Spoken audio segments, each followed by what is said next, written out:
Praise the Lord. ஒரே ஒரு வசனத்தை கூட காண்பித்து கொடுக்கிறேன். சங்கீதம் 107 அதிகாரம் 16வது வசனம். அவர் செய்கிற அதிசயங்களின் நிமித்தமும் அவரை துதிப்பார்களாக. இன்னைக்கு ஆண்டவர் நம்மளை பார்த்து சொல்றாரு, மகனே மகளே, நான் அதிசயங்களின் தேவன், உங்க வாழ்க்கையில நான் அதிசயமான காரியங்களை செய்யறதுக்கு வல்லவரா இருக்கேன்னு சொல்லி இன்னைக்கு ஆண்டவர் நம்மளை பார்த்து சொல்றாருங்க. அதிசயமான காரியம்னா என்ன? இறைமையில கூட வாசிக்கிறோம், என்னால செய்ய முடியாத அதிசயமான காரியம் ஒன்று. நம்ம லைஃப்ல கூட இன்னைக்கு ஒரு அதிசயத்துக்காக, அற்புதத்துக்காக நம்ம காத்திருக்கோம் தானே. என் படிப்புல எனக்கு ஒரு அதிசயம் ஏசப்பா, என்னோட தொழில எனக்கு ஒரு அதிசயம் ஏசப்பா, எனக்கு நிறைய வியாதி இருக்கு ஏசப்பா, எங்க குடும்பத்துல நிறைய பிரச்சனை இருக்கு ஏசப்பா, இந்த கடன் மாறவே மாட்டேங்குது, எனக்கு எப்பதான் திருமணம் நடக்கும், என் லைஃப்ல ஒரு அற்புதத்தை அதிசயத்தை நான் பார்க்கவே மாட்டேன்னு சொல்லி நீங்க கவலைப்பட்டு இருக்கீங்களா? ஏசப்பா எனக்கு உங்களை பார்த்து சொல்றாரு, என்னால செய்ய முடியாத அதிசயமான காரியம் இந்த உலகத்துல ஒண்ணுமே கிடையாது. ஏன்னா தேவனாலே கூடாத காரியம் ஒன்றுமே இல்லைன்னா ஆண்டவராகிய இயேசு கிறிஸ்துவானவரே சொல்றாரு. அப்போ ஏசப்பாவால எல்லாத்தையும் நம்ம வாழ்க்கையில செய்ய முடியும். ஆனா நம்ம என்னங்க பண்ணணும்? விசுவாசமா இருக்கணும்.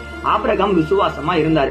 ஆபிரகாம் ஒரு வயசான பாட்டி. அந்த வயசான பாட்டிக்கு குழந்தை பிறகுறதுக்கு அவரே டவுட் தான். அந்த டவுட்ல கூட கர்த்தர் மேல வச்ச விசுவாசத்தை அவர் விடல. அதே போல அவருக்கு ஈசாக்கு பெற்றெடுத்தாரு. இன்னைக்கும் நம்ம வாழ்க்கையில கூட நம்மளும் ஏசப்பா மேல விசுவாசமா இருக்கும்போது நம்ம வாழ்க்கையில நமக்கான அற்புதமான அதிசயமான காரியம் வெயிட்டிங்ல இருக்குது. சீக்கிரமா வரப்போகுது நம்மளை தேடி. விசுவாசமா இருக்கீங்கன்னா அமீன் போட்டுக்கோங்க. இதே போல இருக்கிற வசனங்களுக்கு நான் ஃபாலோ பண்ணிக்கோங்க. God bless you. ஆமென்.